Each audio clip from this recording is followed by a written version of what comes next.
The human freighter Prometheus Dawn had been grounded on Zerath 7 for 3 cycles now, waiting for replacement parts that seemed unlikely to arrive. Leo stood at the cargo bay entrance watching the violet sun sink below the crystalline mountains when he heard the screaming. It came from the market district, a sound that transcended language barriers. Pure terror mixed with rage carried on the thin alien air. "Stay with the ship," Leo ordered his crew through the comm, already running toward the commotion. His boots pounded against the purple stone streets as he rounded the corner into the main square. What he saw made his blood freeze. A crowd of Zerathians, tall, four-armed beings with iridescent skin, had formed a circle. In the center, a young female lay crumpled on the ground, her smaller frame bleeding from dozens of wounds. Stones littered the pavement around her. Another female, barely older than a child by human standards, was being held back by 2 large males as she fought desperately to reach the one on the ground. "Elsa," the girl screamed, her voice raw. "Please, she's done nothing wrong." The crowd was chanting something in their clicking language, but Leo didn't need a translator to understand mob violence. He'd seen it before on a dozen different worlds. Hatred wore the same face everywhere. "Stop." Leo's voice cut through the noise like a blade. The universal translator implant in his throat carried his words in perfect Zerathian. "What are you doing?" The crowd turned. An elder Zerathian, his skin marked with ceremonial scars, stepped forward. "Human, this does not concern you. This female has violated the sacred breeding laws. She carries hybrid genes, an abomination." The sentence is purification by stone. Leo's jaw clenched. He'd heard of these backward practices on the outer colonies. Genetic purity laws that turned neighbors into executioners. The girl being restrained, no more than 16 Earth years equivalent, locked eyes with Leo.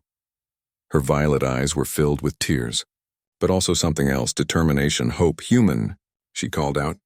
"Save my sister, please." "I'll be your slave forever. I'll serve you until my last breath. Just save Elsa." "Quiet, abomination." One of the males holding her struck her across the face. That was Leo's breaking point. He moved faster than the Zerathians expected. Humans were smaller, but evolution had made them quick, adaptive, and when necessary, absolutely vicious. His fist connected with the elder's thorax, dropping the larger being instantly. Leo drew his plasma pistol, technically illegal to carry in the market, but he'd never been good at following rules. Everyone back away from the girl. Now. The crowd hesitated. Zerathians were individually stronger than humans, but they'd heard the stories. Earth's children had crawled out of a death world, survived everything their planet threw at them, and then conquered the stars. There was a reason humanity and stubbornness were synonyms in 17 languages. "You would risk war between our peoples for genetic refuse?" The elder wheezed from the ground. "I'd risk it for what's right," Leo said coldly.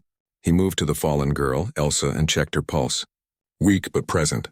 Medical violation of sapient rights is illegal under Galactic Council law. Article 7, Section 3, I'm placing you all under citizen's arrest.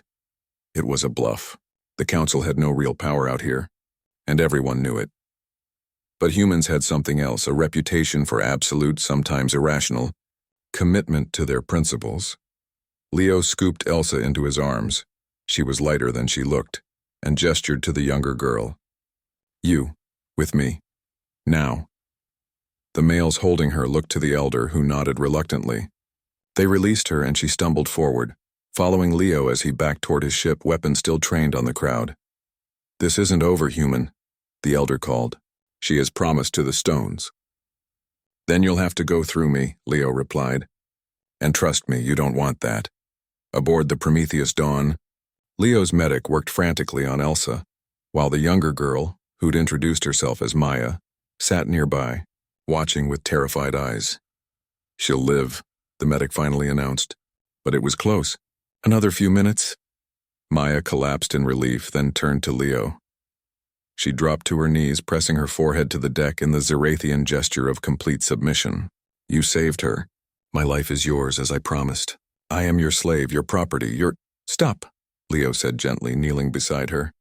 "I don't want slaves. I don't want property." She looked up, confused.